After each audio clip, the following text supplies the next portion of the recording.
জয়গোপাল বন্ধুরা, চলুন আপনাদেরকে নিয়ে যাই আদ্রার সূর্য সরোবরে ছট পুজো দেখাতে। আদ্রার 4-5 জায়গায় ছট পুজোর আয়োজন করা হয়, তার মধ্যে অন্যতম হলো সূর্য সরোবর।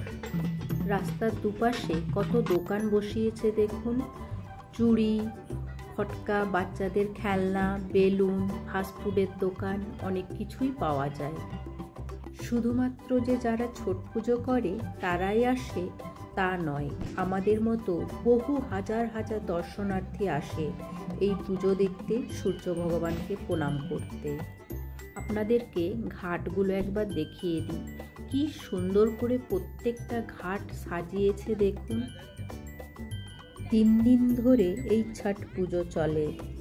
বলা হয় হিন্দু ধর্মে সবথেকে কঠিন ব্রত হচ্ছে ছটি মাইয়ার ব্রত বা ছট পুজো। আগে আমি বুঝতে পারতাম না, আমি জানি ছট পুজো মানে সূর্য ভগবানের পুজো, কিন্তু ছটি মাইয়া কেন বলে? সূর্য দেবতার তো পুজো করা হয়ই, তার সাথে তার বোন মা ষষ্ঠীরও পুজো করা হয়, আর মা ষষ্ঠীই হলেন ছটি মাইয়া। জয় ছটি মাইয়া, সবার মঙ্গল করো মা।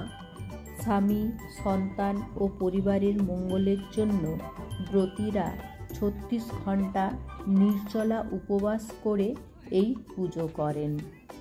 এটি হচ্ছে হিন্দু ধর্মের এমন এক ব্রত, শুধুমাত্র যে উদয়মান সূর্যেরই নয়, অস্ত যাওয়া সূর্যেরও পুজো করা হয়।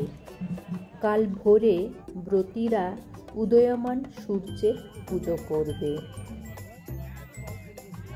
আর ছটি মাইয়া খুব জাগ্রত, আপনারা ভক্তি ভরে যা মনস্কামনা করবেন তা পূর্ণ হবেই।